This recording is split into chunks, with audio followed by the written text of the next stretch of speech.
All right, we're a little bit early.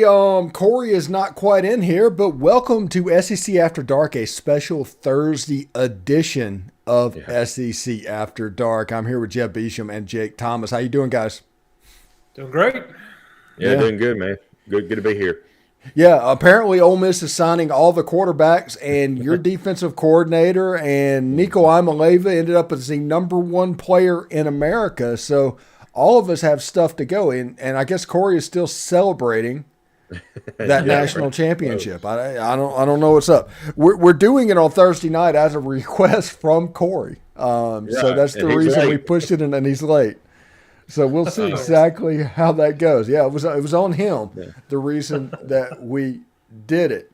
Now, we'll just start off. We're going to save the Kermani McLean and the A.D. Mitchell and all that. Let's start with Kendall Briles.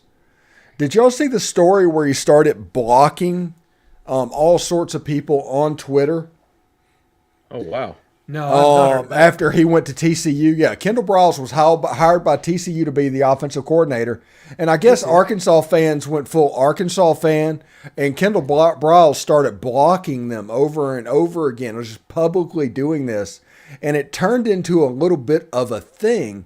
And, you know, he's ended up at TCU. Arkansas fans are riled, but like John Neighbors, who does the Locked On Hogs show, went got like 1,000 followers or something today, some absurd number. And I mean, it was pretty interesting to see. And it's all because Kendall Briles just, I guess, petty went on a block rampage. And I guess it all stems back to him saying, hey, we're looking forward to running it back in 2023. And it was a picture of him and KJ. But it was the type picture that you always do. It doesn't mean anything, right? Yeah. Right. Yeah. Although KJ seems to me like he'd be almost a better Max Duggan. I wonder if he'll try and follow him. I guess the portal's not open right now, right? Is it closed? Right, you can't enter the portal now, but you're going to hear names through tomorrow because schools have 48 hours to get you into the portal. So somebody that actually went to the portal before the deadline, the school could slow play it as much as they want to. Like, let's say there's somebody that is at Texas that wanted to get out. Texas could slow play at 48 hours because Ole Miss is into the drop ad period because they knew that was one they wanted to go. They can slow play it to where he really can't go anywhere at the time being. And schools do that out of pettiness from time to time. Yeah. I can All see them that. petty schools. Yeah, it's ridiculous. Briles seems like a good fit for TCU, so I don't know. That could be fun. And honestly, KJ is a good fit for Briles. I don't know if Dan Enos, who is the new offensive coordinator at Arkansas, they've rolled it back to Burt up on the hill. Yeah. And we'll see what that looks like, but I don't know if he can use KJ the same way and get the same out of him that Kendall Briles could. Yeah, that's a very good point. I mean, Jeb, you made a great point. KJ might be able to might follow him out to TCU, and he might be a better fit than Duggan would be, out there in TCU. So that'd be interesting to see. Max didn't graduate, did he? Is he still there? No. I think Max is done. Yeah, I think Chandler Morris is there. Corey said he can't get in, by the way, so hold on one second. Go say if I can get in, any of y'all can. Come on. Yeah. What is going on with Corey's internet tonight? We're going to go back to 56K. Yeah, 56K Corey. I just realized I started this in Chrome instead of Firefox. So I may drop at the hour and a half mark like I always do. Hot 9, yeah. There he is. Hey, Corey. We're going to bring Corey into the screen just a second, but yeah, 56K Corey back. Yeah. Add a request to do this on a Thursday night. You're late. From you. You want to do it on Thursday night and you're late. Yeah. You'd be late to your own funeral. You know that? Yeah, I probably would be. You blame it on my internet. We were just talking about Kendall Briles. Going to TCU. Going not just going to TCU, but blocking Arkansas fans and media on the way out on Twitter. Yeah, what a solid move there. Yeah. Yeah. I imagine they weren't very happy. I mean, his last name is Bryles. Right. You Sense, have a point there. Mm-hmm. Yeah. The voice of God is not here tonight because she went to bed. Ah. Yeah. Even God has to rest sometimes, right? Yeah. So it's like apparently it's the seventh day, right? Same with the social media manager. She went to bed as well. Yeah. So. Boy, so we're really going to go off the rails. This is going to be fun. Yeah. So we're gonna talk tonight about Cormani McClain to Colorado, even though that's Pac-12 after dark, but which I guess what it originally was. Ole Miss signing all the quarterbacks, Hoarding them. And AD Mitchell to who? And Probably we'll get USC into that. is what I'm hearing. Yeah. And we're live now, Corey. We're actually broadcasting now, so you can start whatever you need to start. Yeah, that's right. It's SEC After Dark. We're back, the four of us, on a Thursday at my request, and I'm late. Yeah. This is awesome. We are, like I said, we are live. This is live Thursday night radio, and we have no guardrails. Here we go. And on this episode of Hoarders, we investigate Ole Miss. They're collecting quarterbacks, and they don't know what to do with them. And defense coordinators. Yeah. And defensive coordinators. Jake is very happy about that. I think it's absolutely hilarious that Alabama fans are thrilled that he's gone, and Ole Miss fans are over the moon that they got him. That just shows the two different situations and two different worlds they live in. And both are right. Glowing. I thought Jake was glowing a little bit. Yeah. Yeah. There you go. Yeah, I heard that Bill O'Brien might come back. Oh, wow. To the Patriots. To the Patriots, yeah. Jake is in a great mood today. Jake floated to the computer to get to log on tonight. Yeah. Let me just say this. Bill O'Brien had his courts, and I know the offense did better at times, but honestly, I think the better move here was getting rid of Golden because, I mean, when you score 52 points against Tennessee and you still lose, something's up. You can't stop them. Something's up. So yeah, I'm going to defend my guy. I'm going to defend my guy here. Go ahead. I'm done defending him. There was maybe one team in the country that was going to slow down Tennessee that night. Georgia. That's it. Yeah, that is it because that night they were beating Alabama. They had circled that game. They built it up. That place was just a sauna, and they went out and did the best they could, and they still had the game-winning field goal to beat Alabama or whatever it was, partially deflected. I mean, that's how close it was. Like 3 millimeters, and Tennessee is not in the Orange Bowl. Just that close. Instead, they're in the Gasparilla Bowl. Well, they're in the Sugar Bowl, Bowl. And Jake's in the playoff, probably. Mm-hmm. You gotta remember that was the number one offense in college football. Yeah, they were no joke. No, I'm not saying it wasn't. But the thing about it is, and like I said the other night when we talked about on our show, defenses are kind of in a bad situation right now because offenses are set up to score in bunches and they're fast paced.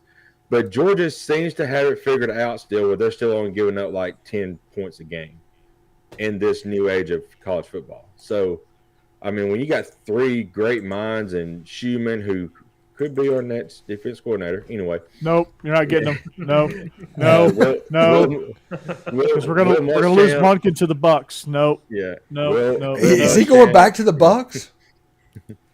Really? I think he's the number one candidate. Yeah. Wow. Nice. Yeah. That's what I'm hearing. It's not looking good there. That's what happens when that's a lateral move at this point. Yeah. Might be a step down. Georgia's fixing to experience what Alabama had experienced, replacing coordinators every single year like we had to when we was winning championships. Yeah. Hey, here we are. Lane Kiffin's had 3 defensive coordinators at Ole Miss. Yeah, that's true. Yeah, I mean, it's happening everywhere now. Because the first one he hired was DJ Durkin, which was a mistake. Oh, by the way, I want to talk about that. That reminds me, I want to talk about this. But first, we have a question in the chat. Kirby Birch asked Stephen, "What are your thoughts on the lack of defensive transfers to Ole Miss? They're not signing people because they wanted Pete Golding to get there and get established.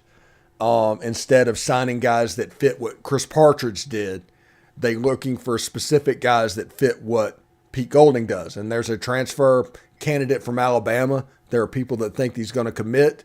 Monty Montgomery from Louisiana, they think he's going to, or Louisville, they think he's going to commit. There's a cornerback there from North Texas. They think he's going to commit. And there's a potential edge player from Oklahoma that looking good. So that is the defensive candidates that you're looking at.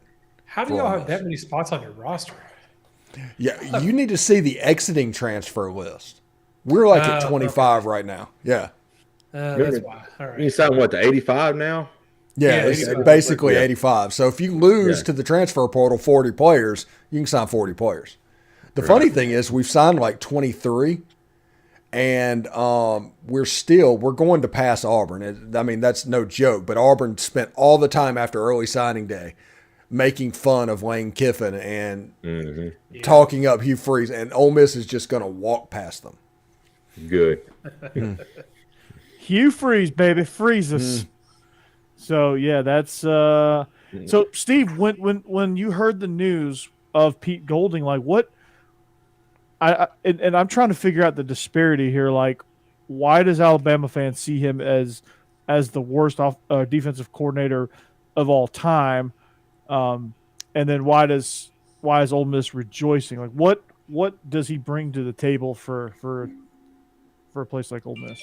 Well, at Alabama, and I don't know exactly what fan base is, but from the outside looking at Alabama, they had Kirby Smart. And the 2010-2011 defense, I think TCU gave up more points in the playoff than Alabama gave up in like 2011.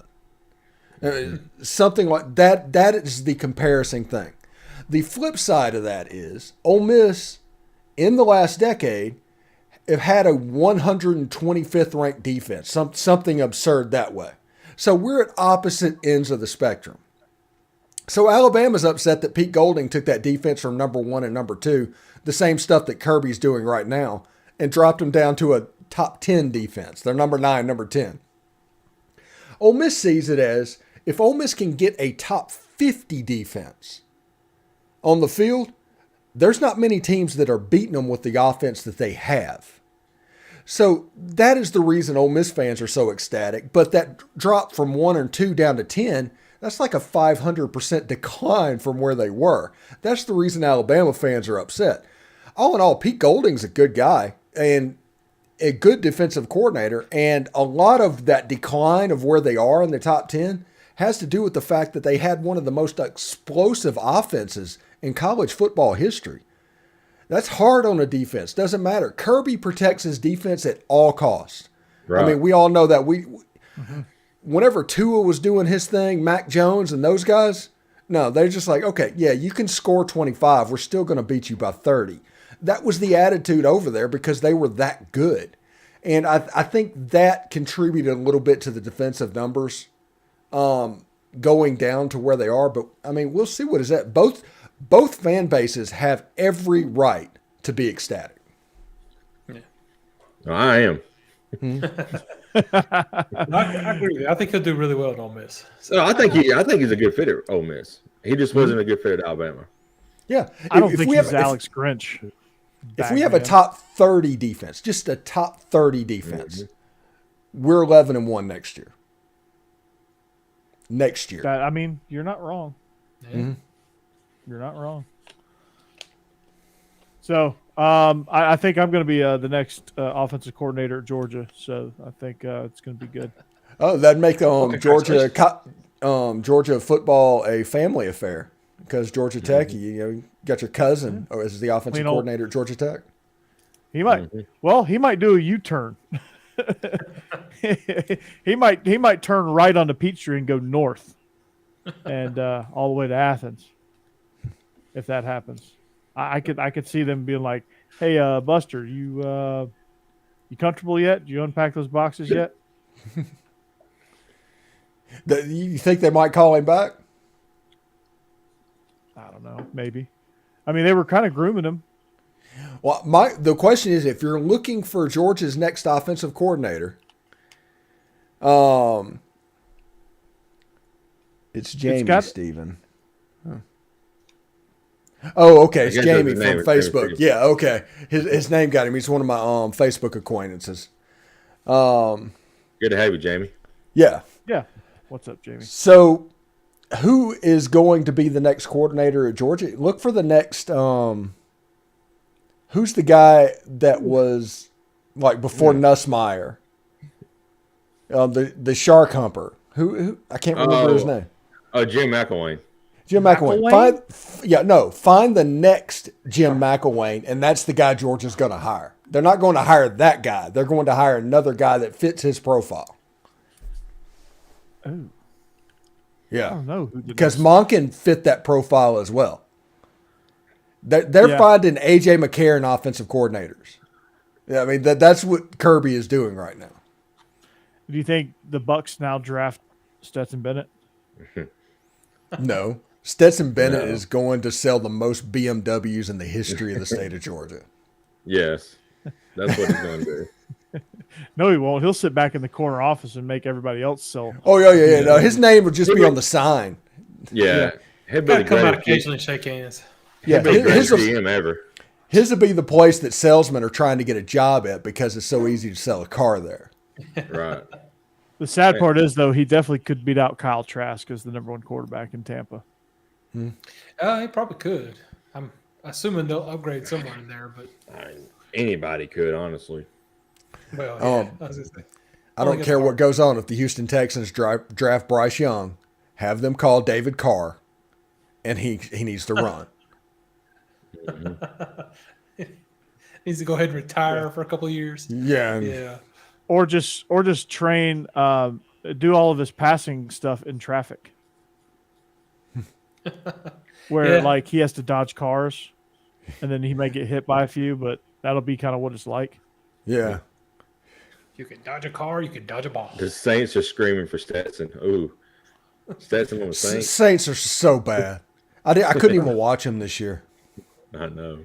Couldn't watch your boy Rashid Shaheed. I literally couldn't watch it. I couldn't tell you much about them because they were so bad early on. I was like, you know what? I'm going to take my Sundays and get ready for my show instead of watching NFL stuff. And now it might change now that I can get Sunday Ticket on YouTube TV, but yeah. Steve, you're turning into a Dolphins fan. You realize that, right? I've always been Team Tua. I think everybody will admit that. Yeah, Tim Tua may not be playing next year. Yeah, he's about to get Troy Aikman. Yeah.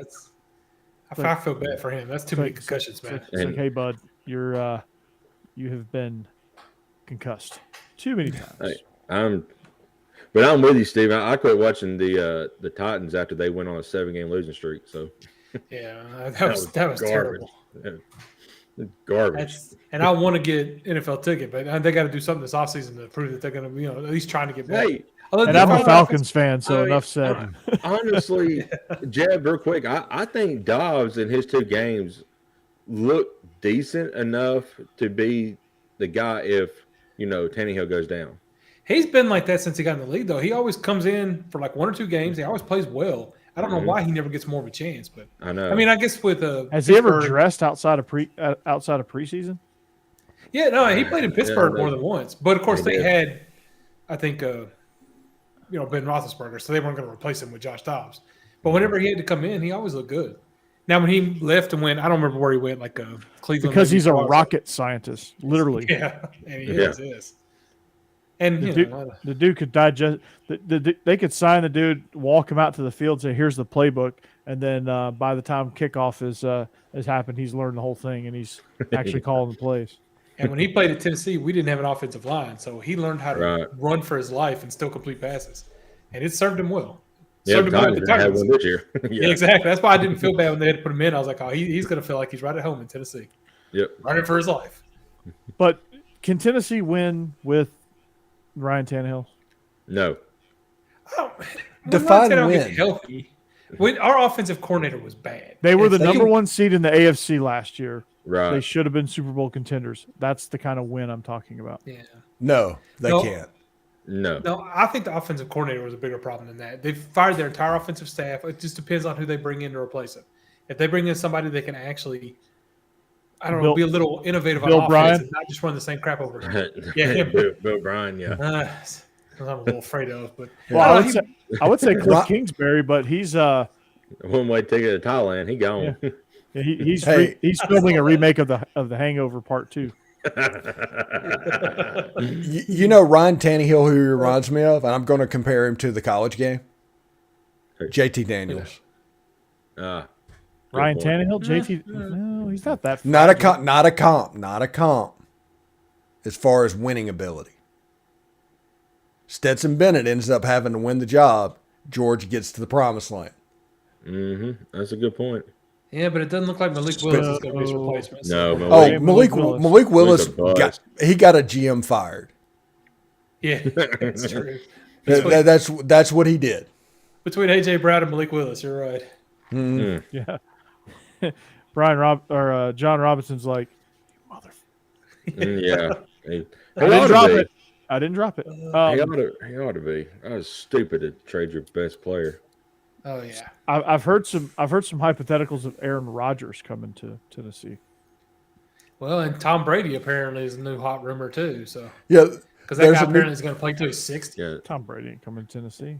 No, Brady's a And I don't want him cyborg. to be on. I mean, I was going to say I don't want him to be on my team when he finally dies on the field because apparently he's going to play till he dies. Hey, Tom Brady's got child support checks now. He has to do so. he's He got has to to play. keep playing. No, if Tom Brady's going anywhere, I think it's Vegas. I think he's going with McDaniels. I'm not gonna Well, say that. Elvis died in Vegas, so that makes sense. Yeah, well, there you go. They On need a a toilet. quarterback, so Yeah. So just One king to the other, right? Oh, Oh, Jeb goes away. see, talk about me being 56K. Hi, buddy. So, we got some chats. They're talking about NFL type stuff, and Who are they going to throw to in Tennessee? That's a great question. yeah, it's a very good. I think Tennessee signs Darius Slayton That'd be a good pickup. as their outside threat, I think Burris is too injury prone right now. He just or Paris Campbell comes in, adds an element to the slot. I mean, there's some. There's no like game breaking free agents, but there's some decent ones out there at receiver. all right, 56K Jeb is back. yeah, I switched off of Firefox. We'll see if this helps. yeah, I good don't Chrome, know. baby. It's like I don't know why they 2008. See, you're using Firefox. Corey's using AOL. Yeah, Remember those sounds? yeah. Yeah, Darius Slayton. Yeah, that's the Chauncey. That's the caliber of the free agents right now at Yeah. wide receiver. Yeah, that's true. Yeah, it will haunt the Titans for years, for sure. That trade will. Yeah, I like Treylon Burks. Like I the think, Red He had Sox. problem staying healthy. I think he'll be good, but I think Tennessee He'd be will a- draft another guy, and some guy that we've probably never heard of, that like Rashid Shaheed, like the Saints did with Rashid Shaheed, some fast guy from a mid-major team, and then just you'll see him and be like, who the heck is this guy? Yeah, but Well, AJ's a different dude. yeah, he was. I hate to good. say it, but that's almost like trading Megatron. Right. Yeah, AJ's a freaking beast, Yeah. It was a huge mistake. big time mistake. Yeah, I mean, But then again, it like- would take Bill Bryan trading DeAndre Hopkins to understand exactly Yeah. for a third string running back. Oh, that's probably And peanuts. just foreshadowing for our new OC. Yeah. Oh, we got to Bill get Bryan. GM too. But at least that would be hilarious if Bill Bryan ends up in Tennessee and Jake still has to deal with him. That would be the curse for sure. Jake Yeah. the Falcons need some fans. There you go. No, So y'all Marcus Mariota. Y'all held on to Matt Ryan way too long for my liking, so y'all did that to yourself. Well, his cap hit was like $50 million. Well, I don't care. Okay, real quick, let's get back on SEC After Dark. We have a question in the chat, and it asked me who I think will win the job between Dart, Howard, and Sanders. And I think we can all. Yeah, I think we can. Jalen Rashada, Devin Leary, and Sam Hartman, and Jaden Rashada is probably going to end up at Colorado, by the way, with Coach Prime. We'll talk about that in just a second. Oh, good God, really? Yeah, it looks like that. Well, that's looks like that. We're going to talk about that. But I think between Dart and Howard, it is going to be an evenly matched quarterback competition. They are the same quarterback. Now, they might have a little bit tweaks and strengths and things like that, but statistically, they are the same quarterback. So I think it's half a dozen of one, 6 of another with those two. The quarterback that I'm actually, if you want me to root for a quarterback, the quarterback that I'm most excited about is Walker Howard. He's Matt Corral. And yeah, he's good.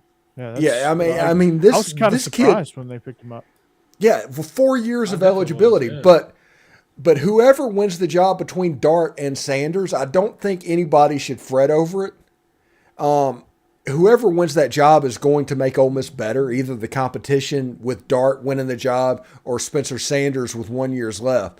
But I think Walker Howard is the future, and I think everybody needs to understand what he is. He is the special quarterback. He is the guy that Ole Miss has not signed in the past. Right. But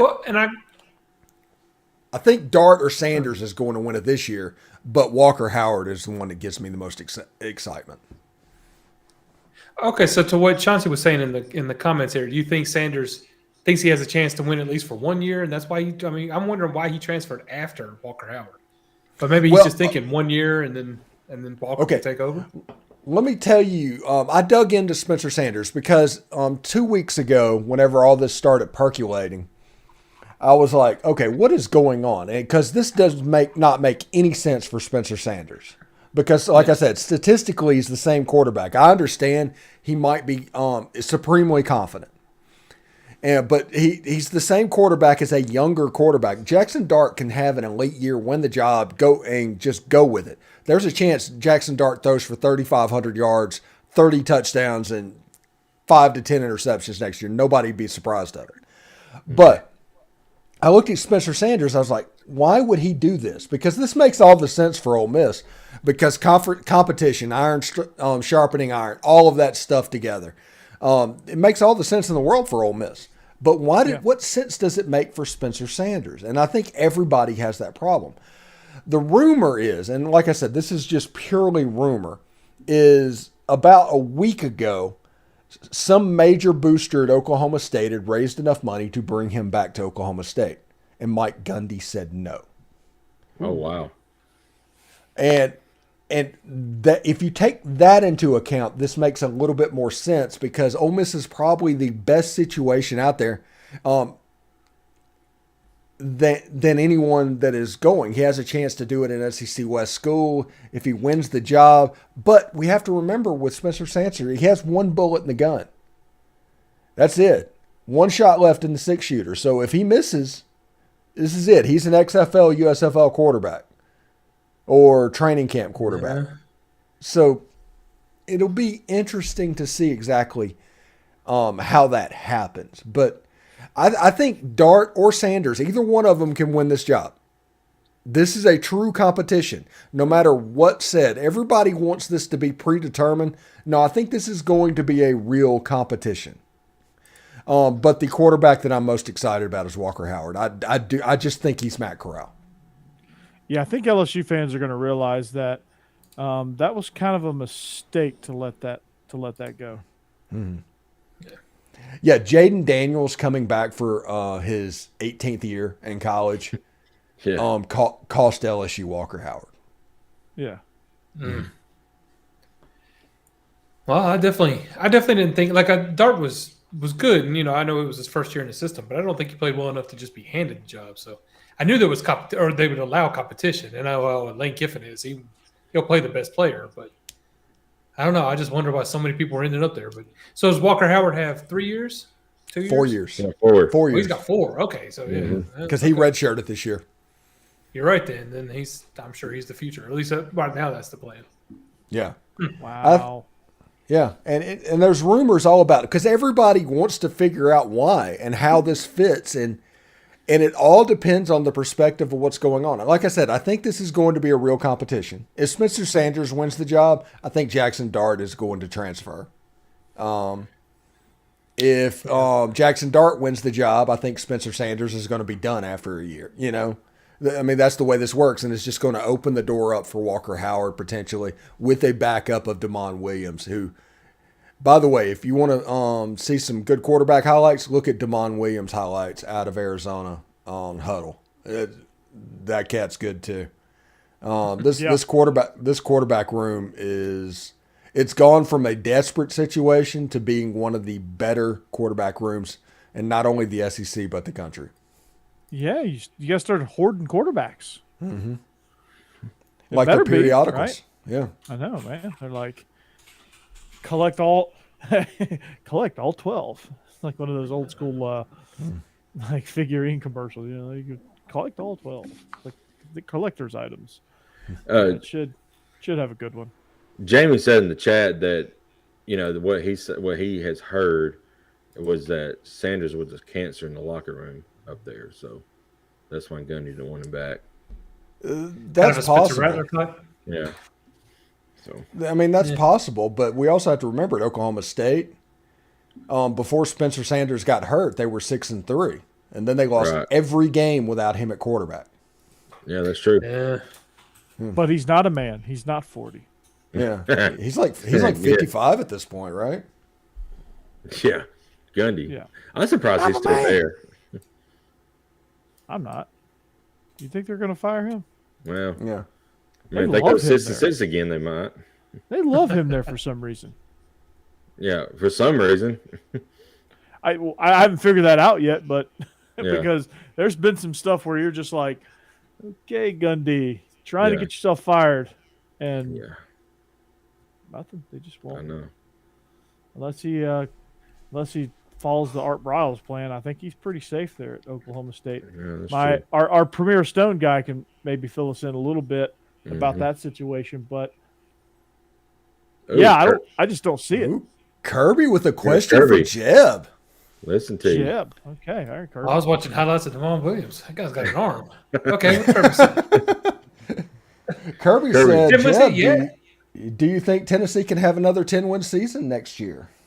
Yeah, and look, I'm trying not to get too excited about Joe Milton because you just never know what that guy's going to do. But I know. He Bring him back for next year to starter. That's just like manna for heaven.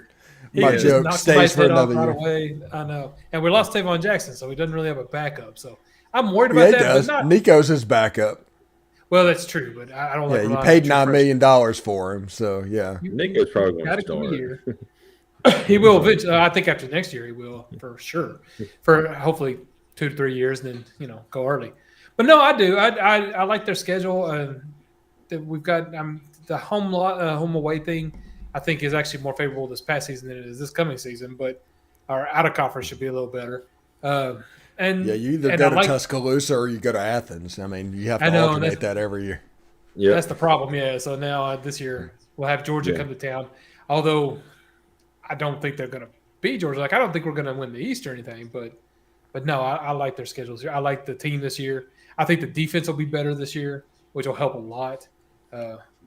Running game will be good. It's going to depend on Joe Milton. I can see 10-2 losses to Alabama and Georgia. Yeah, maybe we'll see.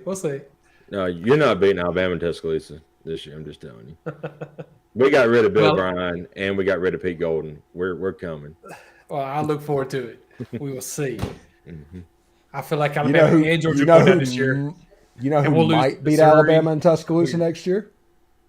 Who? Jackson Dart? What? I don't know about that. I got burned once saying that. We're coming and we're bringing all the quarterbacks. You knock one out, you get you You knock It's Dart gonna out, be you like get White Howard. You knock Walkers. Howard out, you get Sanders. Yeah. You knock Sanders out, you get Brady. You knock Brady out, you get Burrow. Yeah, So- what people don't realize, Well, everybody was wondering what Lane Kiffin was. He's the Night King. He's just sitting over there. He's just slowly coming. Yeah. Mhm. Everybody's got to deal with him eventually, but everybody keeps trying to ignore him. I get it. I'm watching. Kirby's got questions for great. me. Jake, how do you think the quarterback plan goes for Bama this year? I am in a minority over here, but I still Bleav in Milroe because Bill O'Brien and his defense and his offensive game planning was set up for Bryce Young when he played, and when he had 30-yard levels every single play against that, it just don't work out well. Especially, I mean, he never gave Milroe a chance in the A&M game to get his feet wet and get settled into the game, and Miller just, I mean, as a new quarterback, a young quarterback, he had mental mistakes. But, I mean, next year you got either Miller, who has some playing time, or you got Todd Stinson, who has very limited playing time. So who do you go with? Do you go with Get the the guy right who has coordinator. experience? Doesn't you get the right Exactly. coordinator? Doesn't matter. Yeah. Yeah. I think They're the gonna right fit- they're gonna coordinator. fit it. Alabama's about to murder ball again.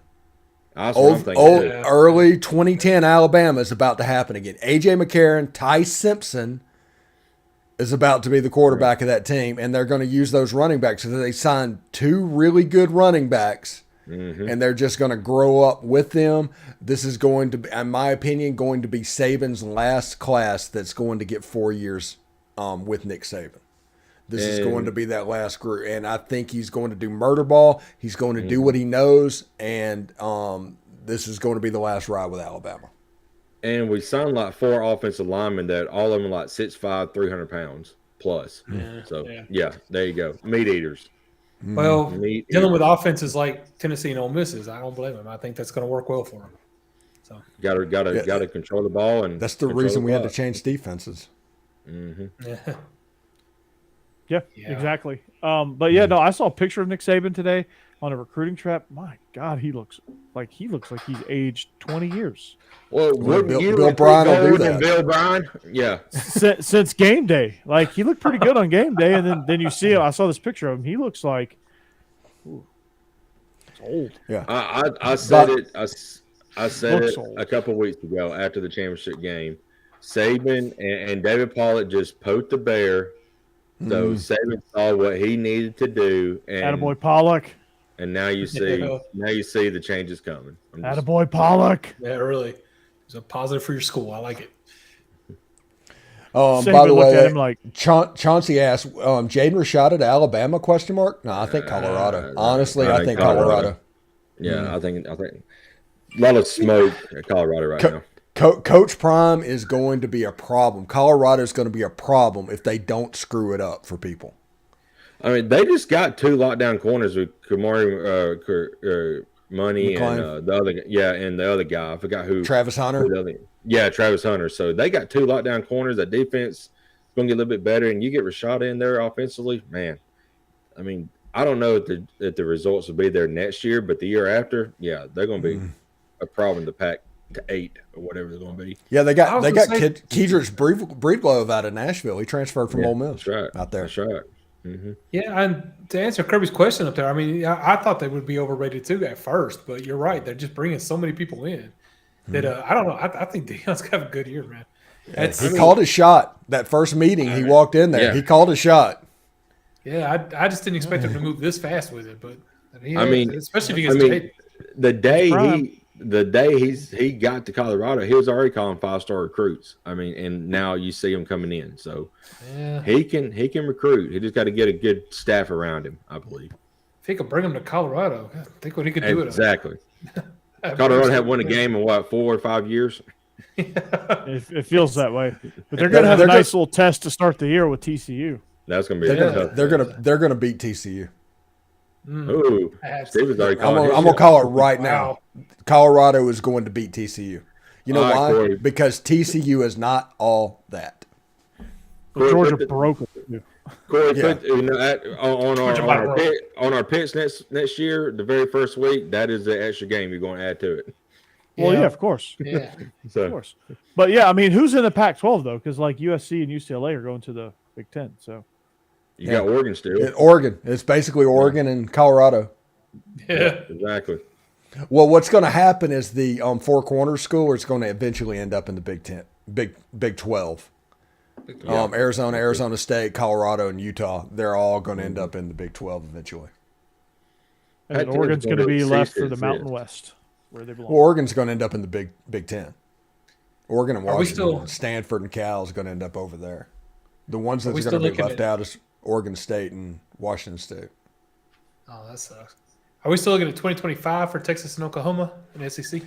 I think that's going to be a little bit earlier. I think this is the last season coming up that will not have Oklahoma and SEC. And we have a question that came in the chat that asked about, are we excited about having Oklahoma and Texas into SEC after dark? And we absolutely are. We welcome them into the league. The new scheduling that's going to be set up though. in the SEC, it's going to be amazing. Like the Oklahoma that was playing last year, they're going to have a rough time of it. But I think, Texas. I think they got 2 years to get right. But if they do, they have a chance to be fairly productive. But with the new SEC scheduling model and the lack of divisions, you're not going to have a Missouri that can go into an SEC East that has nobody. That doesn't exist. Every team plays every other team every other year. 3 permanent teams. Every other year, you're going to see everybody. And I love this model. I love it. You get to see some of these games more often. Like Georgia has not visited Kyle Field yet. Yeah, which is just Not that we want to, but we haven't. Which is it's been since 2012. How about this stat? Ole Miss has played Texas Tech more since 1998 than they played Tennessee. Yeah, that is wild. That's asinine. That should not They're be the same conference. I mean, what? They used to be annual rivals. Right. I mean, Ole Miss and Tennessee and Ole Miss and Georgia used to play every year. And that's what I argue with people. There are a lot of people that are upset about that. I've been hearing on message boards, mostly because we're going to lose games with like Georgia and Florida constantly, which I get.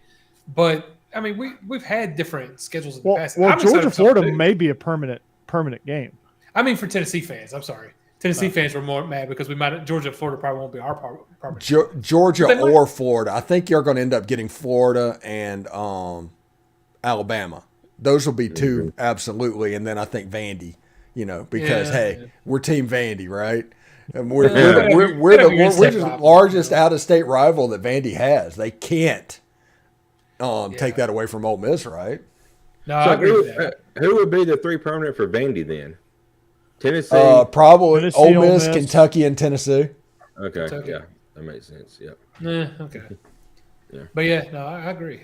And we might end up keeping Florida instead of Kentucky. But yeah, trying to figure out who Georgia would be: Auburn, Florida, and South Carolina.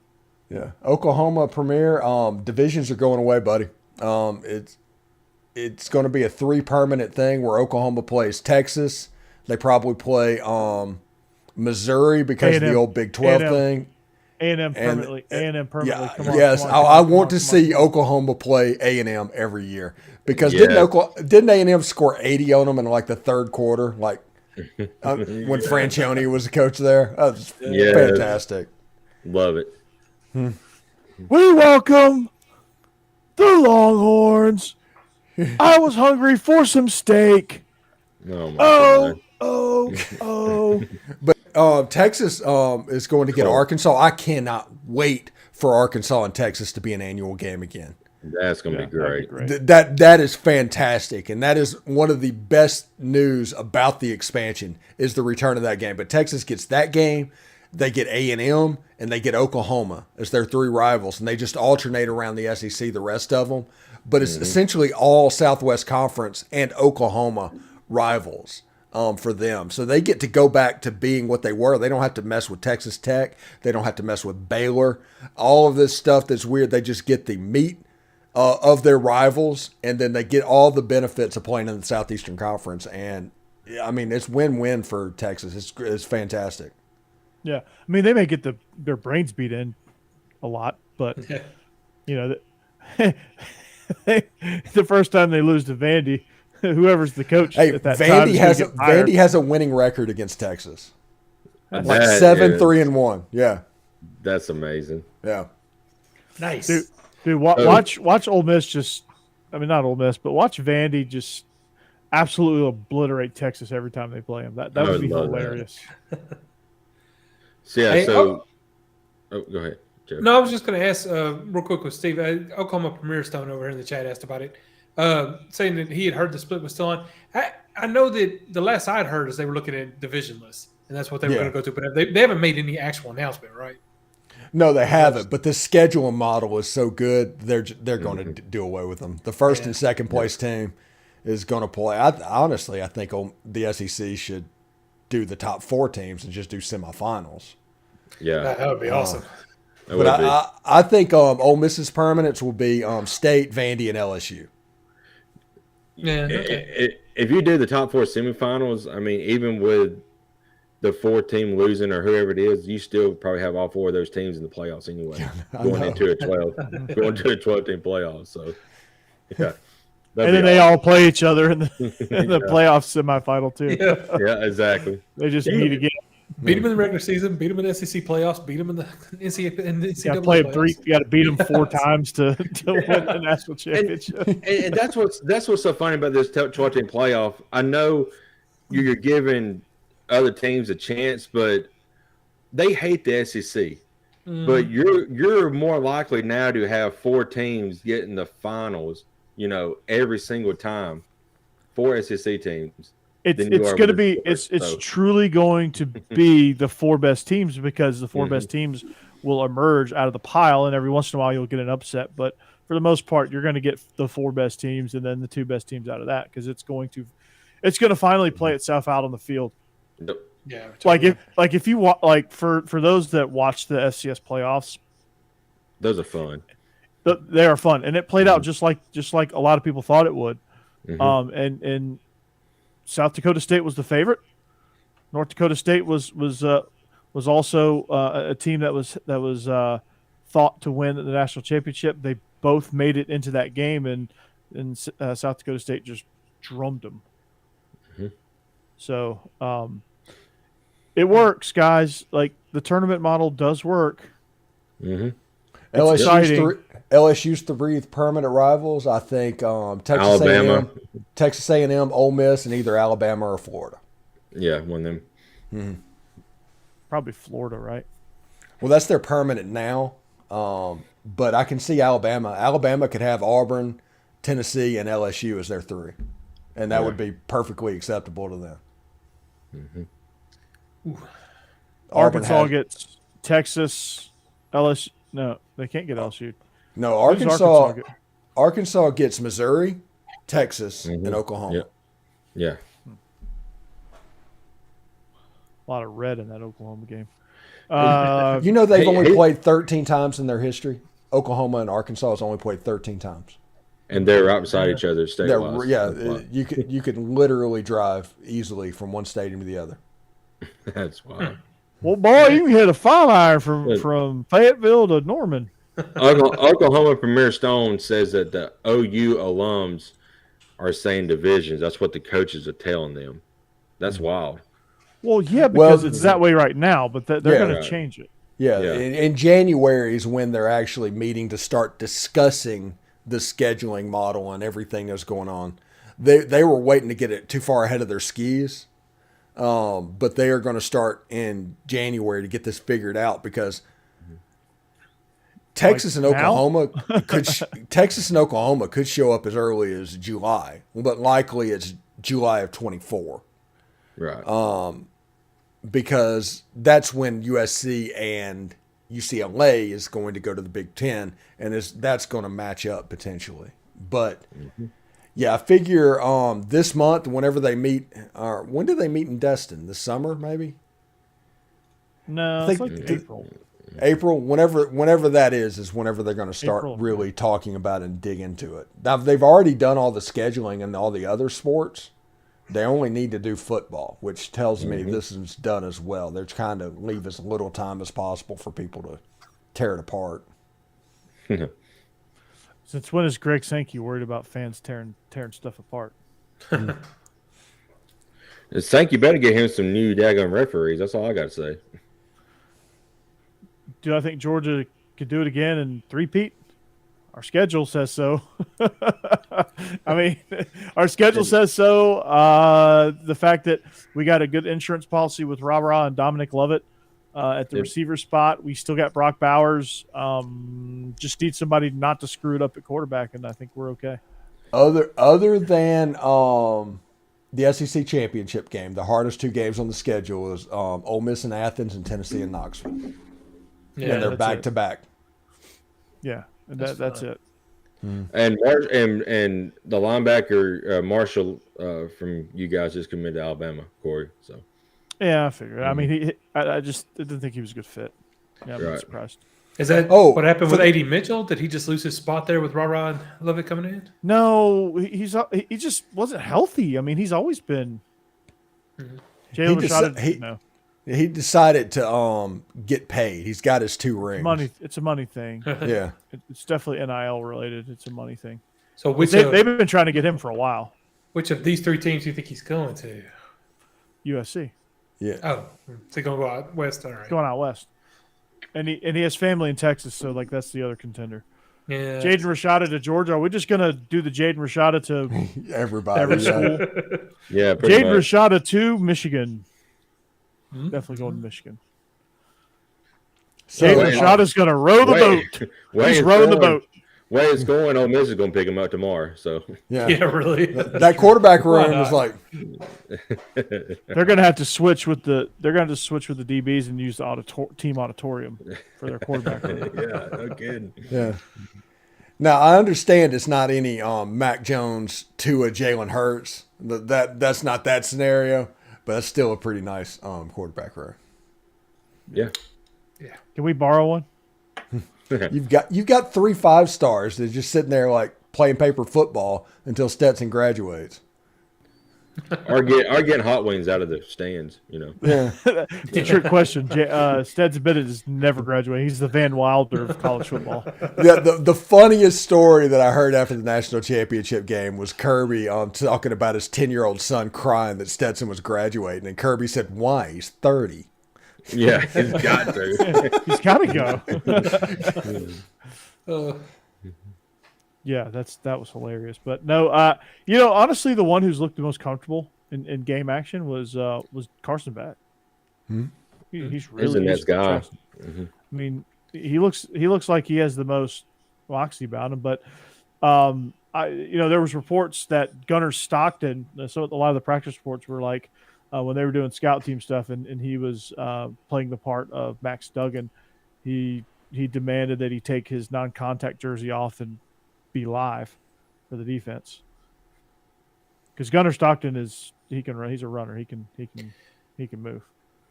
Like that's the one. That's the guy that I thought and still may he may still come out of the pack. But I think out of the 3, Beck, Vandegrift, and Stockton, I think Stockton has got the most upside out of those 3. He's got moxie. He's got. I mean, he's got a little bit of an it factor that I don't think the other 2 have. Yeah, I remember reading about him when y'all picked him up and thought he sounded like he had a real solid future ahead of him. I mean, you watch him play. Wasn't happy about it, but you watch him play and you just kind of see it. Yeah. You know.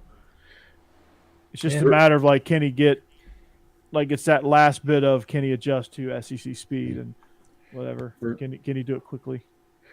Real quick before we lose it on the comment section, but Oklahoma Premier Stone is saying that Oklahoma and Texas are saying their money was to pass Bama, and they'll get to make the decision on the divisions. Oh yeah, I'm sure they'll come over and just run the SEC right away. Okay, right, exactly. That's what's going to happen. Bama's going to be like, all right, go sit at the kitty table. Yeah. Oklahoma and Texas needs to realize that in the Big 12 there was just Oklahoma and Texas. In the SEC, Right. there's 6 of them. Right. Yeah, nobody's calling any shot. That's the reason There's 14 of them. Yeah, Yeah, pretty much. Chill out. yeah. Yeah. Come on, man. There will not be any running situation. Basically, the divide that happens in the SEC, what you used to have with Oklahoma and Texas and the rest of the Big 12, now you have like 6 or 7 SEC schools that are wealthy and 6 or 7 are SEC schools that are just rich. Mm-hmm. That would be like the Cincinnati Reds and the Miami Marlins walking over to the American League and going, "All right, Yankees, Red Sox, this is how we're going to do it." Yeah. Yeah, really. Get back But Yeah, they're sitting there talking. They come in here and it's like, this is what we're going to do to Georgia, Florida, Alabama. And they're like, no, tell me what you're going to do. Nick Saban's like, "Steve, just sit down." but Sit. they definitely need to keep that Good energy. Though. boy. They're going to need Good it. boy. And Texas and Oklahoma are about to find out exactly that the SEC offices are in the state of Alabama. You know that graph. One side is I send a check F every around, and one side is find out. Well, they're going on this trajectory. They're about to F around and find out. That's right. Kirby asked about my pullovers. I'm not allowed to sell them right now. It's a legal thing. We are going to. Hold on, Steve. Oklahoma, you've got it on speaker here in the Eagles bar, and they're fuming. I love it. Oh, wow. Okay. Really? What's up? What's up, Eagles bar? It- Whatever that Hey. means. Hey. What, Hey. is that an Oklahoma or is that a Texas? I was What's, supposed to say, what do we say about the Eagles? Yeah. I was happy for them. They got AJ. They're going to throw cheese man. sticks at us And now. Jalen. Okay. And Devontae Smith. And Jordan Yeah. Davis and and, Jacoby and Dean. by the way, Yeah. nobody has badmouthed Texas and Oklahoma one time. It's just a No. reality check of what exactly is going on. Yeah. No, we The welcome fraternal order Texas of and Eagles. Yeah. Okay. Is Nice. that like the Don't know what Water that means. Buffalo Lodge from the Flintstones? Steve. They're gonna love you, Steve. Yeah. They're all going to be commenting on your video tomorrow. I guarantee you. I'm just kidding. They're gonna- No offense was meant. Is that like the Masonic Lodge or something? Or Wealthy Seriously? OU alums. oh, okay. Well, congratulations. We love Oklahoma. I love to play them in College World Series finals. Now send us some money. Very happy about that. Yes. Yeah. Oh no, I assume Texas and Oklahoma both are going to be really good, and Oh, in the yeah, SEC, they they're are. going to do really well. They're gonna Yeah, be I'm great not for the gonna run conference. it. I mean, Yeah, I'm not getting the those type. markets, getting those marquee names. Yeah, it's gonna be great. I am not the type. I'm not the person that's going to say that Texas and Oklahoma is definitely going to struggle when they come to the SEC. No, that's not what I'm saying. I'm just saying with the way the conference is constructed and everything, there's money here. A&M's already in this conference, and A&M and Texas are both just insanely rich. There lots of people have money. And to put it like this, if money meant everything, Texas and Oklahoma would not be in the SEC because A&M would have blocked it because they tried like hell to do that. Yeah. They did. Yeah. Well, no, I think it's going to be great when we go, especially if we go divisionless. I don't want us to keep the pod format, but that might be what they end up doing. I have no idea. Yeah. Don't do the pods. No, don't No. do the pods. Like I said, No, I'm I just hope- excited about Texas and Arkansas. Yes. I will absolutely, the first conference game, watch that game. And because they ruined the Arkansas-Texas A&M game by playing in freaking Jerry World. That game should be on campus. If you're Right. going to do the Southwest Conference thing, do it. Yeah. Just like I think the world's largest cartel party ought to be played in the campuses at Athens and Florida every year. There's some benefits, and I've even seen things where that game is where people suggested that game go on a three site rotation where it's home, neutral, Jacksonville. I'll be fine with that. Home, Jacksonville. Home, Jacksonville. You know, Athens, Gainesville, Jacksonville. or whatever order. And I would be good with that because you still want that neutral site feel every once in a while. But I think it needs to be on campuses now with the way recruiting is and NIL and all that good stuff. But if Alabama and Auburn go to the east and Missouri, Texas, Oklahoma to the west, you're still going to have an imbalance there. No, would it be the same? Yeah, with Missouri going over, it'd be both 8 teams. And I've heard that's the one that made sense from the beginning. But everything that has been talked about in the SEC over the last 6 months has been a divisionless 9-game schedule with 3 permanent rivals and 6 rotating games, to where you play every team in the conference every other year. That. Let's vote on that now. Let's do it. Yeah, really. Yeah, I vote yes to that because I want to play everybody in the league finally. Yes. Like, I want to see Georgia step foot on Kyle Field for once, and I don't want Georgia and Oklahoma to play once every 13 years, 14 years. So, like, that's not okay. How much pull does this show have? Because can we call a league office? I don't know. We're apparently in like a wealthy Oklahoma alum meeting, so I mean, that's not nothing. All right. So Oklahoma Premier Stone, replay this for your guys. 3 permanent rivals, 6 rotating games. Make it happen. That'd be the best case scenario for everybody in the league. I'll stamp it right now. Make it happen. I'll second that motion. You can't double stamp a triple stamp. You want to move over here and play everybody. I mean, you don't want to come over here just to play the same teams every time. So, yeah, I agree. Yeah, I mean, you go to divisions, it doesn't like it extends the gap between teams playing each other. If you stick with divisions, it just doesn't make sense because you're not getting true conference play at that point. Yeah, and I may be wrong, but I don't think Alabama has played South Carolina since we got upset by them in 2010. I may be wrong on that, but it don't seem like we played them out of conference since that happened. In a crossover game, The scheduling in the SEC over the last since Missouri and A&M have come into the league has been an absolute joke. It's just been a farce, and it's been to the detriment, honestly, of the conference. Yeah, it has to change. Our conference gets a bad rap with scheduling because we truly don't play each other all the time. Like Georgia and Ole Miss, last time we played was 14. No, 16. No, 16. 16 when y'all beat the brakes off of us. Yeah, that Kirby, I'm afraid, has a long memory. Yeah, unfortunately. Yeah, sorry, Steve. Yeah, and it's in Athens. That game was at the end of the third quarter. It was 42-0 Ole Miss. Yeesh.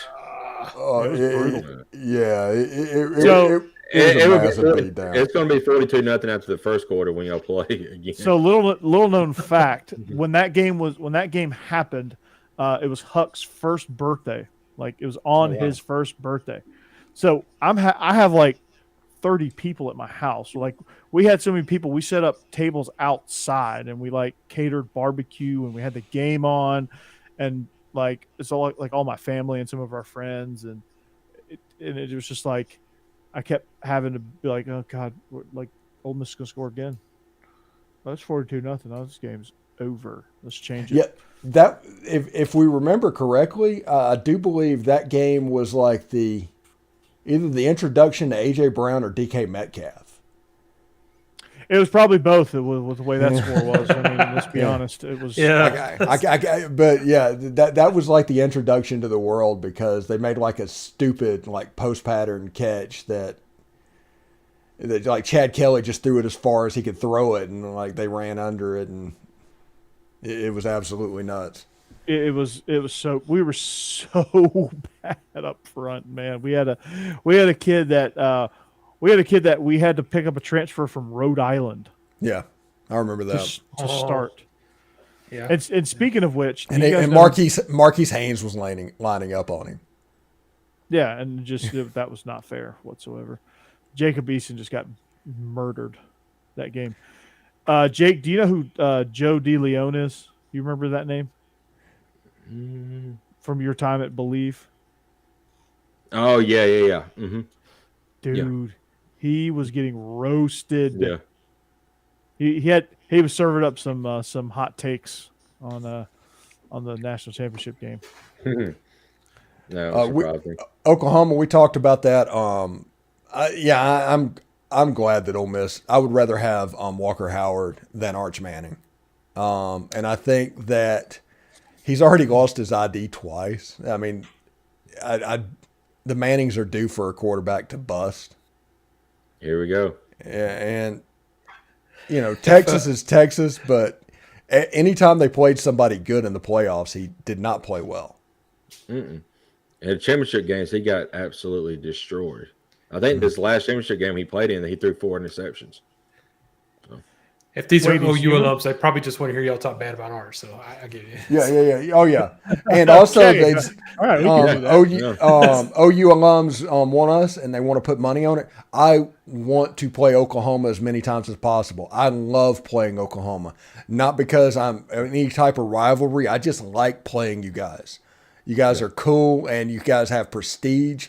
You got the Bud Wilkinson days from the 50s, the Barry Switzer days of the 70s and 80s. There's so much history behind your program. Yes, I cannot wait to play Oklahoma. Although y'all did steal Eric Gray from us, I'm still a little bitter about that, but that's okay. It's not Oklahoma's fault. I grew up in a Florida State family. Bless your heart. Yeah. So I got a nephew who's a Florida State fan.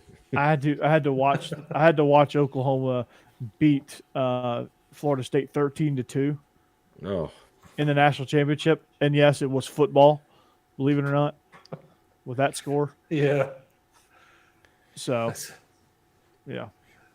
I saw Les Binkley in the last kick of the 1900s in the Independence Bowl beat Oklahoma. Saw that happen. Nice. Front row And seats. I saw Ole Miss win a national championship against Oklahoma. There you go.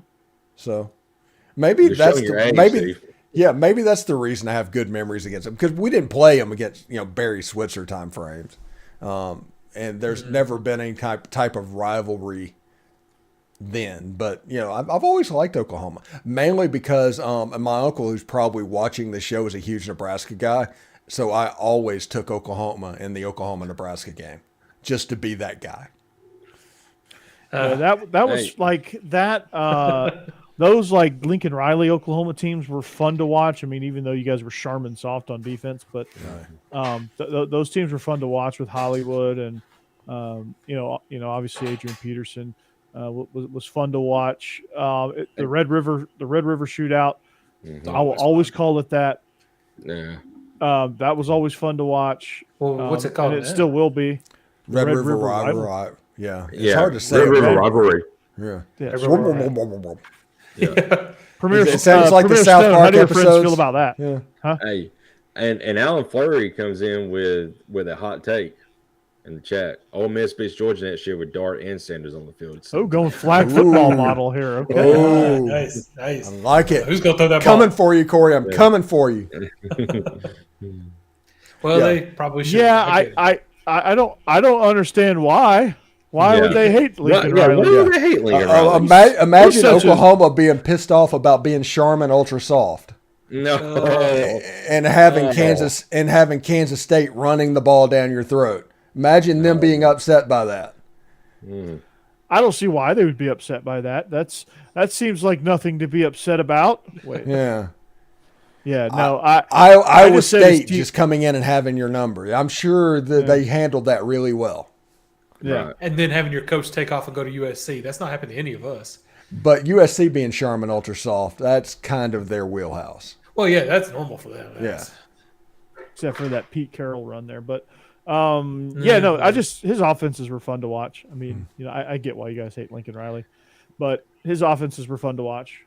They still are at USC. They're just soft. That's just kind of what follows him around. And Kirby, just show note, we do this on Wednesday, every Wednesday night. Yeah. We just had to make a special occasion for Corey, who even showed up late still. So Yeah. that's what Like somebody picked up the fax line when I tried to dial in. But next Wednesday night we'll be here 8:30. Yeah. Wednesday night. So. And we'll have the news today. Normally we have games over there. Now we have news. Right. Yeah. And different SEC stories. Yeah. SEC After Dark news channel. So news. No. So As long as ain't Premier naked Stone, you guys can, just kind of a recap for any new people we got joining us in the year of 2023. You can find Jake at Tide Talk Live as well. You can hear him go on about Alabama. Obviously, Steve, if you haven't noticed his pullover, and if you haven't seen Steve's shirt by now, it is Locked On Ole Miss. You can find him there. You can find me at Bleav In Georgia Dawgs. We just recorded a fresh episode with Israel and I, and you can also find me on the Illegal Motion College Football Podcast, where we talk nationwide. Yeah. And then Jeb, he's just a dude, man. He's a dude. The big-headed I'm here dude beside me is just a dude. Yeah, I'm here on Wednesday nights. I dedicate everything to this show. That's dedication. Thank you for your dedication, Jeb. Jeb just puts all his eggs in one basket. That's right. Yeah. That's all. All right, Appreciate let's it, before we get out of here and people are listening, let's go through and do like final transfer portal news, anything that could still happen. Because remember, all that Wednesday was meaning they couldn't get into the portal. If they're already there, they can still commit. What's the news, Corey? The news? Well, I mean, obviously we talked about A.D. Mitchell going to possibly USC. They seem to be the front runner there. It's seeming to be an NIL type situation. Haven't heard anything on Arik Gilbert. Nebraska. He committed to Nebraska. He committed to Nebraska today. Oh, okay, all right. Smoke Bowie transferred from A&M to Georgia. Rylan Good is going to looks like he's probably going to follow Buster Faulkner to Georgia Tech. And yeah. All right. What about you, Jake? We picked up Marshall, I just mentioned, and of course we got CJ Drip coming from Maryland as a tight end. So that's got that drip. Yeah, that's the two big ones so far. Don't know much about what else we might be looking at. Might be looking at a receiver, but who knows who that might be. Okay, Jeb. Yeah, well, actually, Tennessee just today finally picked up what we've been waiting on this whole offseason, a cornerback, because our pass defense was just so awful. He was actually originally a Vanderbilt player and then went to BYU, and now has come to Tennessee. So he's been very good, though, while he's played, so I'm hoping that helps a little bit. I still think they're looking for more, but I think Tennessee right now has a problem with numbers. I don't know how many more people we can bring in unless we lose a few more, but that may happen. And, of course, the biggest one I think for them so far this offseason is Deontay Thornton, the wide receiver from Oregon, who is 6'5" and runs a 4.4. He might be able to catch some of those passes that Milton is throwing on his knees 60 yards downfield, but who knows? Well, if he's on his knees, he's down, Jeff. So. Ain't the NFL, brah. Oklahoma Premier Stone, you're going to I don't know if you've heard this, but Clayton Smith, unfortunately, he is saying goodbye he's waving bye-bye to Oklahoma. He is going to Arizona State. LSU landing a Oregon State linebacker, Omar Spates. He's a dude. Yeah, looks like UMass picked up a big transfer. Yeah, UMass. Don Brown. Yeah, Jalen John from Arizona transferred to UMass. Why? Wow. I don't know. Yeah. David Ugwobwu, I think that's how you pronounce his name. I think he's visiting Ole Miss this weekend. All right. I think UMass has more wins than Arizona in the last 3 years too, so that's probably might be a reason why. But Ole Miss is probably going to get the Alabama linebacker. They're going to be in it for Monty Montgomery from Louisville. The cornerback from North Texas, they're probably going to get him. I think his name is Gaddy or something like that. Yeah. And they have a really good shot at that Oklahoma edge player. Pete Golding is rebuilding the defense and there you go. His image. Yeah. Should work out. I'm They, so they, glad they for you, won't Steve. they won't report on him hooking up with cheerleaders, and he may not necessarily have to hook up with cheerleaders. There's plenty of sorority girls around there. But USC losing Kyle Ford across town to Westwood. He's going ahead to UCLA. Oh, Play for wow. Chip Kelly. Yeah, pretty good, right? Did not hear that one. That All-American game that Dante Moore played in that game, that guy's a dude. Mm-hmm. Him going from Oregon to UCLA, yeah, that's legit. Yeah. Do you guys remember the quarterback Jake Garcia? You guys remember that name? I know Steven Garcia. Yeah, I know you know Unfortunately. Steven Garcia. So Jake Garcia, if you guys don't know, he was a California 4-star quarterback that transferred to Georgia because California was not. He transferred to the state of Georgia to play football at Valdosta, and GHSA denied him because he didn't have a legitimate move. And his reasoning was California was shut down for COVID, so he wanted to play. Georgia was playing football and California was not, so he wanted to play football. But like the move was, GHSA ruled it ineligible because they thought it was. There's some rule that they have where it's like, Lame. it has to be a legitimate move and it can't be for like athletic reasons and things like that. Well, he went to Miami and he's now transferring. Oh, okay. Well, Right to Georgia? No, he was never in it with Georgia. He's just using the state of Georgia. Looks like he might. I wouldn't be surprised if he ended up at USC to sit behind Caleb Williams for a year. so let's go back to California. Yeah, why not? Yeah. I mean, that's where he's I'm from. going back to Cali. Cali. Yeah. So, just thought I'd throw that little nugget out there. Look at If you guys want to follow, there's a really good sounds account, good. Steve, from our old stomping grounds. My friend Matt, I think I want to ask Matt if he still runs this account or if he still contributes for this. But Rivals has a transfer portal account. It's called @RivalsPortal on Twitter. Huh. Follow it. You see all of the latest news. Okay. Like Kane Barong has committed to Coastal Carolina. Oh, wow. Like that's the latest one. Rivals portal. Oh, Yeah. there it is. Yeah. I'll follow them. Yeah. Nice. I think Matt still runs it. Kirby Birch followed me. All right. All right. Yeah. Look What's at up, that. Kirby? Yeah, he said he just subscribed and turned on notifications. So apparently we got a fan. All We do. right. Welcome, Nice. Kirby. Thank you. See, it. you delaying the show a day paid off.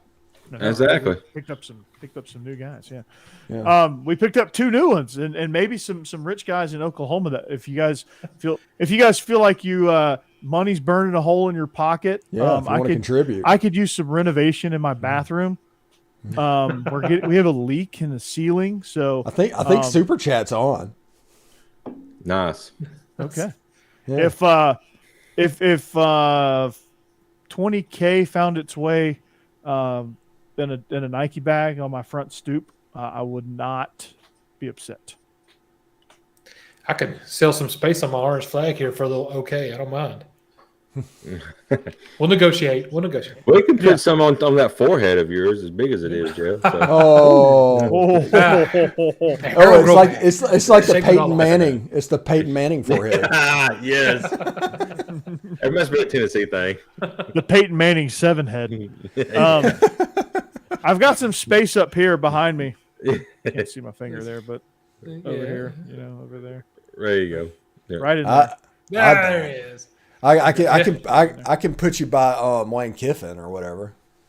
Hey, I can treat my shirt like a NASCAR car. Yeah, just patches all over. Just give me patches everywhere. I can literally do that. Hey, Steve, I'm representing. sure. Look at this. I'm representing Naples tonight. Okay. When you coming back down here? I have no idea because Ian just completely destroyed our mother-in-law's house, and they're battling with the city of Naples over codes issues and stuff and getting it repaired. So Good. maybe not anytime really? soon. Yeah. Yeah, Ian. I got a roof going on my house today because of Ian. Yeah. Oh. There's a conference that if I want to torture myself for 4 days, I can come to Orlando to come to this conference in June. But I don't know if I want to torture myself going to this conference.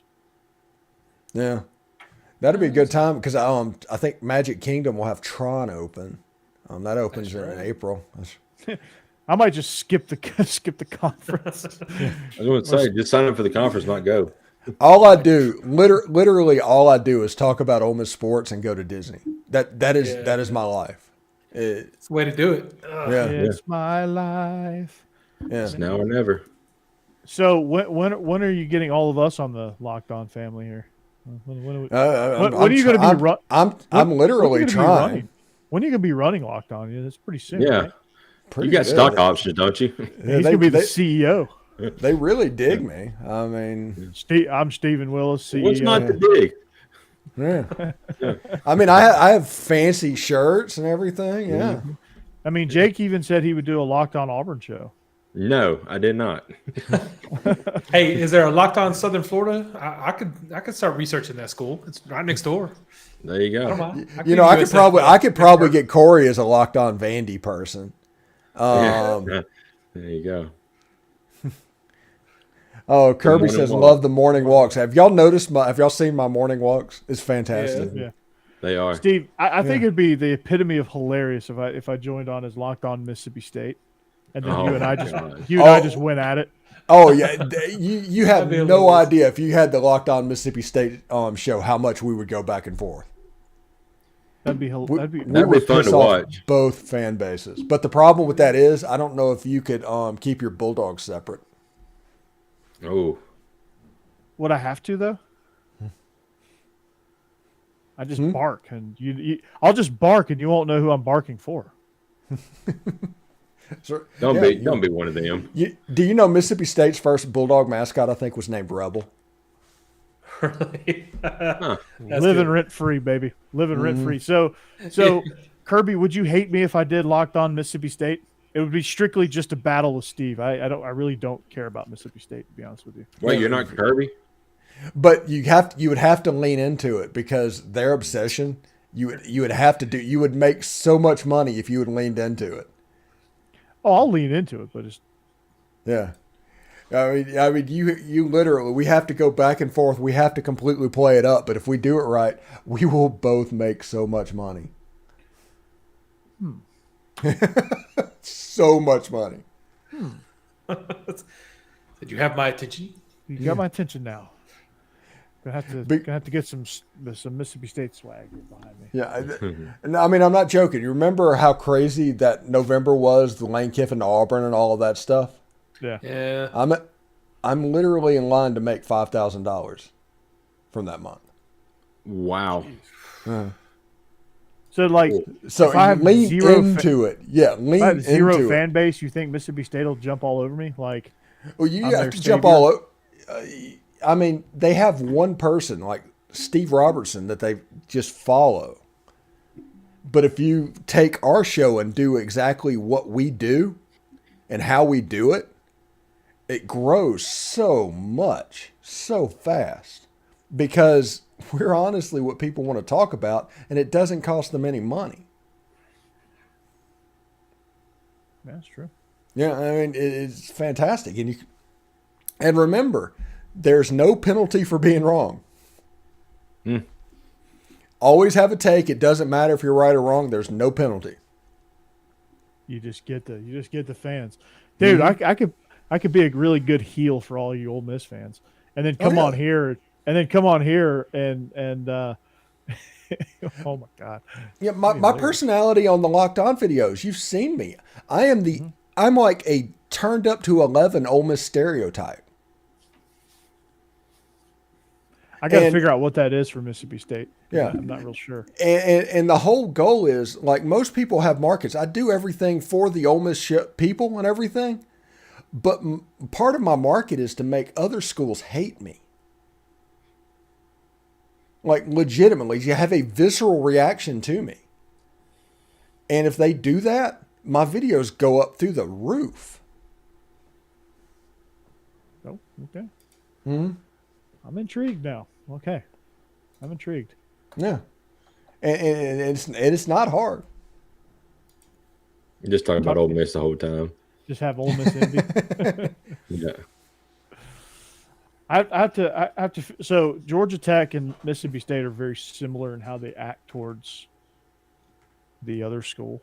Actually, if you want to, okay, I'm about to piss off every Mississippi State fan watching this, both of them. So this is what you want to do. If you want to do a show that encompasses the Mississippi State personality, take Texas A&M and add about a 15-degree inferiority complex. And then you have a Mississippi State fan. Without the money. Without the money, yeah. Oh, God. I got to be like weird and cultish. Uh-huh. Oh, boy. Mississippi State is Texas A&M without the money. Oh, it's going to be a tough gig here. I'm not a weirdo. Nah. Does A&M have a Locked-On channel? Yeah, they do. Joey Ikes, he's a good dude. He does not do all the cultish stuff. Oh, thank God. Like Billy Loach, Yeah, he's actually a good A&M fan. But yeah, whenever whoop, that drives me crazy. I just don't think Vandy would have I just don't think Vandy has a good market. I mean, it's just not a. Well, you would have to do what I do because whenever now we're doing a bunch of inside baseball right now, so I apologize to everybody. But Ole Miss's fan base and everything, it's a smaller group. You can't really necessarily make a living off of them. So you have to incorporate other fan bases into what you're doing. Yep. You have to have them because the numbers aren't there by themselves. So if you can figure Nobody out ever a way. gets pissed at Vandy. Unless it's season. What you would need to do, honest to goodness, is you would have to be what basically Thurston Howell III is your personality at Vandy, like super stuck up Vandy guy, and that just doesn't care that Alabama may have beaten us, but they could never get into our school. That's the persona that you would have to get to. You would have to get them pissed off at you. Because they're not getting pissed off about athletic performance. But if you can do that and get that visceral reaction, they will watch your show. Yeah, and Vandy baseball, you would have Vandy baseball. You do have that. Whistler. Yeah, that Whistler right there. You could play off that and build subscriptions. You'd be the only Locked On site that is growing subscribers from February to June. Yeah. That's it. Oh, God, yeah. Okay, I'm intrigued there too. So I'm trying to figure out which There's a way to do it, but if you try to do it on your own self and you just want to have a show, I want to have an Ole Miss podcast. I just want to talk about Ole Miss and do all stuff like that, and not have any of the outward reach to other ones. You're not going to. There's not enough people. You're not going to be able to make a living doing that. Right. But if you basically do a show that is going to talk only about Ole Miss over and over again, but your market is all of YouTube, you have a chance at something. It doesn't matter if you're at Vandy, Georgia, Alabama, Mississippi State. It doesn't matter. I think because you poke at other teams. Yeah, do not pigeonhole yourself. Be Skip Bayless to other teams is essentially what you need to do.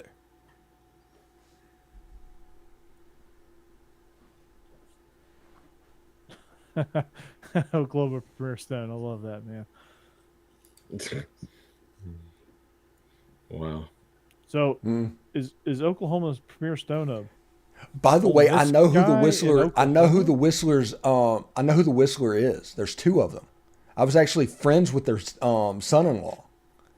Oh, wow. He works at Dell in Nashville. His name was Sonny Tyler.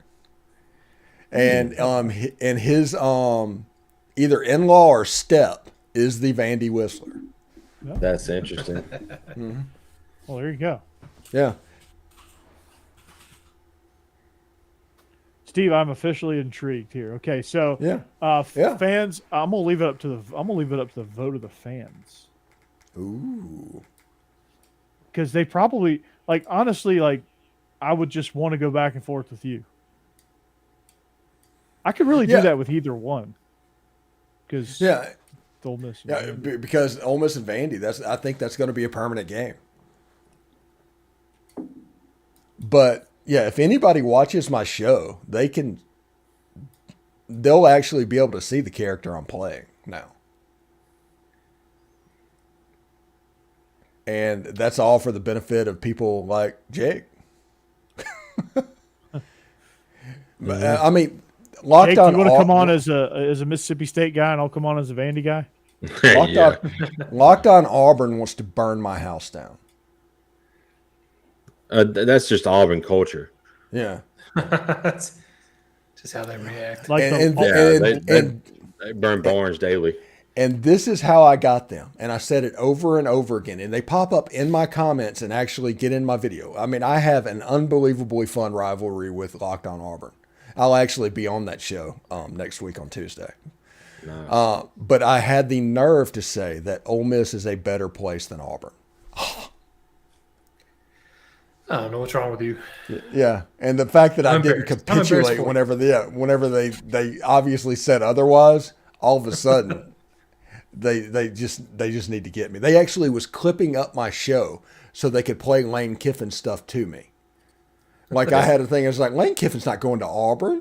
And they actually clipped that up for my show and tweeted it over and over again to me during the whole Lane Kiffin thing. Yeah, it was fun.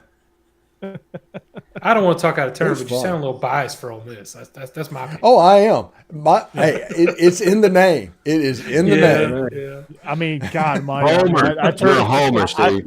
I tuned into the Locked on Ole Miss podcast, and all I hear is Ole Miss. I mean, I turned into the Locked on Ole Miss podcast, and it's just a biased show. Have some objectivity, man. Yeah, there are other schools. Go on. I turned into Bleav In the Dogs, and I hear all about Georgia. I mean, Homer. Tie Talk Live is all about Alabama, the nerve. Yeah. It's embarrassing. Come on. You're an embarrassment to this industry. Yeah, seriously. I tune into Jeb, but pretending to be an unbiased fan site sports writer. That bothers me. Whenever you literally have the name in the name, no, don't play the unbiased stuff, because all that means is you're just trying too hard to be negative to balance out. You know, either way it's biased. Right. Yeah. Just is what it is. Come out. Yeah. Dogs by Fitty. Yeah. All right, guys. Let's my get favorite. Out of here. Real quick before we get out of here, I do a video during football season that is called "Why Ole Miss Wins," and the video is if Ole Miss does this, this, and this, they will win the game. That's the points of the video. There are so many people that wants to come into the next video and tell me I told you so, because they think that's a prediction. Yeah. So I did that with Alabama. I did that in 12 or 13 games this season. I did it in the Alabama game. Mm-hmm. Yeah, and people are like, I told you so. And I was like, what are you talking about? So, tune into Bleav In Georgia Dawgs and hear we had some good talks about Stetson Bennett at the parade, and we had some good talks about the transfer portal. Yeah. We talked about how Stetson Bennett was such a bad guy for playing music in the car and having to look down to see what song he was picking every once in a while. People were hammering him about being on his phone and not interacting with fans. They were completely, we're going to lose our clean rating here, but they were completely shitting all over him. At the end of the show, too, Corey. Yeah. They're going to buy BMW. Or Mercedes. Right. Actually, wait. This is Georgia. This is Georgia fan, so it's probably like a Kia. No, dude, it's a Ford F. It's a red. I was going to say F-150. Yeah. Yeah. It's gonna be It's gonna be a red F-150. Is what it's gonna be. Yep. That's right. Well, that would be Stetson. I'm talking about what Stetson's going to sell. No, Stetson's going to sell F-150s. Oh, is that it? That's it. His dealership by will the- be all F-150s. By the way, I've got one of the new Rangers. That's the best vehicle I've ever owned. You and those Rangers, man. Yeah, Red Ranger. Same thing. Does but does it have a vinyl? Does it have vinyl flooring like your? no. This one's pretty loaded, actually. Well, Yeah. Yeah, nice. Extended cab. You got 4 doors. yeah. 4 doors, carpeted, 4-wheel drive. Like 4 full doors. Yeah, That's yeah. a great. Okay.